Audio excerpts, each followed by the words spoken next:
नमस्कार दोस्तों, मैं राजकुमार मौर्य। उत्तर प्रदेश में पंचायत का चुनाव होना है। पंचायत के चुनाव की तैयारी कर रहे सभी दावेदार इस बात का इंतजार कर रहे हैं कि उत्तर प्रदेश में पंचायत का चुनाव कब होगा। दोस्तों, इस वीडियो के माध्यम से जो हाई कोर्ट से खबर आई है, उस हाई कोर्ट की खबर को बताने जा रहे हैं। आप लोगों की क्या राय है? उत्तर प्रदेश का चुनाव समय पर होना चाहिए, यानी कि 2026 में होना चाहिए कि नहीं? आप लोग अपनी राय को कमेंट करके बताइएगा। दोस्तों, उत्तर प्रदेश में योगी जी की सरकार है और योगी जी की सरकार अगर चाहे तो उत्तर प्रदेश में 2026 में चुनाव करा सकती है। लेकिन दोस्तों, जब ओबीसी आयोग को लेकर के जो बात आई है हाई कोर्ट से, दोस्तों, पंचायत के चुनाव में जो आरक्षण दिया जाता है ओबीसी वर्ग के लोगों को, उस आरक्षण का उद्देश्य होता है कि ओबीसी वर्ग के लोगों को भागीदारी मिले, महिलाओं को भागीदारी मिले, एससी को भागीदारी मिले। और यह आरक्षण राज्य सरकार के द्वारा दिया जाता है और राज्य सरकार के हाथ में है कि ओबीसी आयोग का गठन करे। और ओबीसी आयोग का गठन जब तक नहीं होता तब तक चुनाव आयोग चुनाव करा नहीं पाएगा। जब चुनाव आयोग चुनाव नहीं करा पाएगा तो हाई कोर्ट में जो मामला गया है और हाई कोर्ट इस पर सख्त कदम उठा लिया है। इलाहाबाद उच्च न्यायालय ने कहा है कि न्याय में देरी, लोकतंत्र से खिलवाड़ नहीं चलेगा। यानी कि जो पंचायत का चुनाव लेट कराया जा रहा है और लेट कराने की बात आ रही है, इस पर खिलवाड़ नहीं चलेगा। दोस्तों, खबर क्या है? लाइव लॉ की खबर है, देख सकते हैं लाइव लॉ इन, जो कि सुप्रीम कोर्ट और हाई कोर्ट में जो सुनवाइयां होती हैं बड़े बड़े मुद्दों पर, उनको कवर करने का काम किया जाता है। दोस्तों, देख सकते हैं हेडलाइन, आप लोग देख सकते हैं, पंचायत चुनाव 2026 ओबीसी आयोग गठन में देरी पर हाई कोर्ट सख्त, यूपी सरकार से मांगी अस्पष्ट समय सीमा। मतलब हाई कोर्ट सख्त हो गया है और यूपी सरकार से अस्पष्ट समय सीमा मांगी गई है कि आप ये बताइए कि कब ओबीसी आयोग का गठन आप करेंगे। और उसके बाद आप लोगों को महत्वपूर्ण खबर देखनी है। और चुनाव को लेकर के आप सब जान रहे हैं कि लोग चाहते हैं चुनाव हो सकता है बीजेपी बंगाल जीत गई है और जीतने के बाद हो सकता है कि अब उत्तर प्रदेश से उसका डर खत्म हो गया हो, करा दिया जाए चुनाव।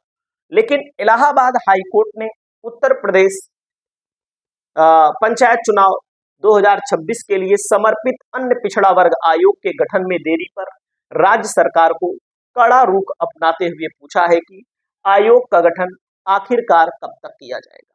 मतलब कि जो हाई कोर्ट है, हाई कोर्ट ने पूछा है कि आयोग का गठन आखिरकार कब तक किया जाएगा। देख सकते हैं जस्टिस सौरव लवानिया की पीठ ने पंचायती राज विभाग के प्रमुख सचिव को नोटिस जारी कर 3 सप्ताह के भीतर शपथ पत्र दाखिल करने का निर्देश दिया है। यानी कि 3 सप्ताह के भीतर शपथ पत्र दाखिल करना होगा। यानी कि कुल मिलाकर के नोटिस जारी कर दी गई है, जिसमें आयोग गठन की स्पष्ट समय सीमा बतानी होगी। आयोग कब गठित किया जाएगा इसको बताना होगा। इसके लिए सुनवाई जो होनी है दोस्तों, 19 मई को सुनवाई होने जा रही है। 19 मई को सुनवाई होने जा रही है। अदालत अवमानना याचिका पर सुनवाई कर रही थी, जिसे अधिवक्ता मोतीलाल यादव ने दायर किया।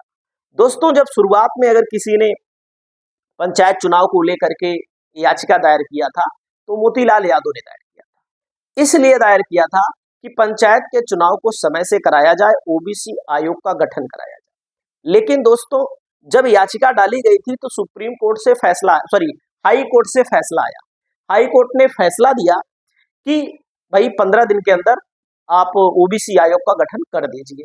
तो राज्य सरकार की तरफ से जो वकील पेश होते हैं, उन्होंने कहा था हाँ कर देंगे। लेकिन दोस्तों, 15 दिन क्या, हम आपको बता रहे हैं, बात है मार्च की। मार्च पूरा बीत गया, अप्रैल पूरा बीत गया, मई आ गया है। तो ओबीसी आयोग का गठन सरकार नहीं कर रही है, जो कि यह माना जा रहा है कि हाई कोर्ट की अवमानना की गई है और उसका भी केस सरकार पर चल रहा है।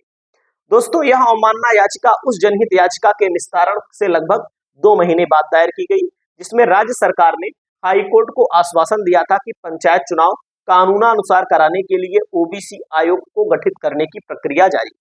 मतलब कि ओबीसी आयोग को गठित करने की प्रक्रिया राज्य सरकार की ओर से अदालत के अंदर बताई गई थी कि जारी है दोस्तों।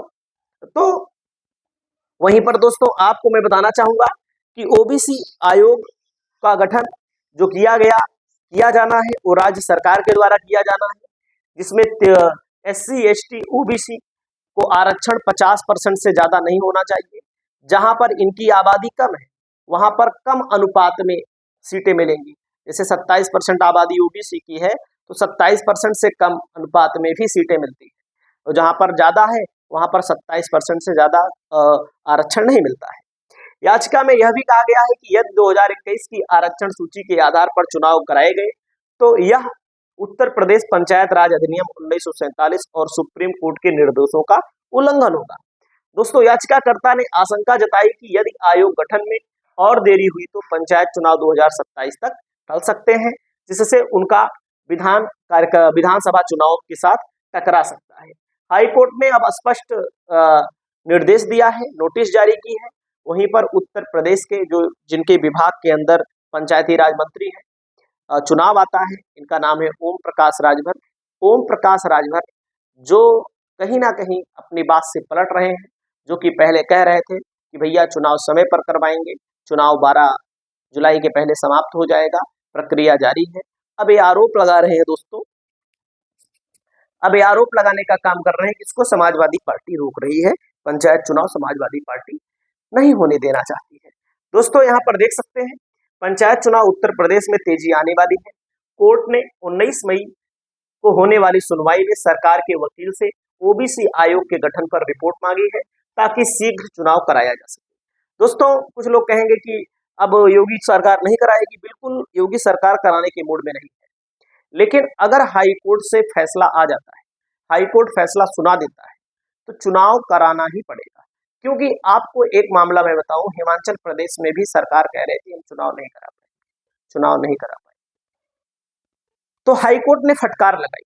हालांकि वहां कांग्रेस की सरकार है, सरकार का भी बड़ा प्रभाव होता है।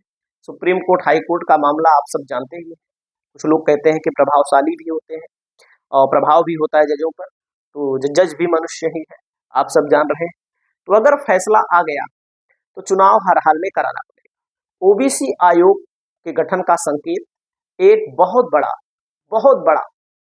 मतलब कि मैसेज माना जा रहा है हाई कोर्ट की तरफ से कि सरकार को लेकर के अगर ऐसा निर्देश दिया जा रहा है तो जाहिर सी बात है कि ओबीसी आयोग के गठन के बाद यह उम्मीद बन रही है कि पंचायत के चुनाव को कराया जाए। अगर कराया जाएगा तो बहुत बहुत धन्यवाद, नहीं कराया जाएगा तब भी धन्यवाद, हम लोगों के हाथों में है ही क्या, क्योंकि सरकारें जो होती हैं अपने मनमानी करती हैं, अपने फायदे घाटे के लिए बहुत सारी चीजों को करती हैं। आप लोगों की क्या राय है इस मुद्दे पर, आप लोग अपनी राय को बताइए। नमस्कार।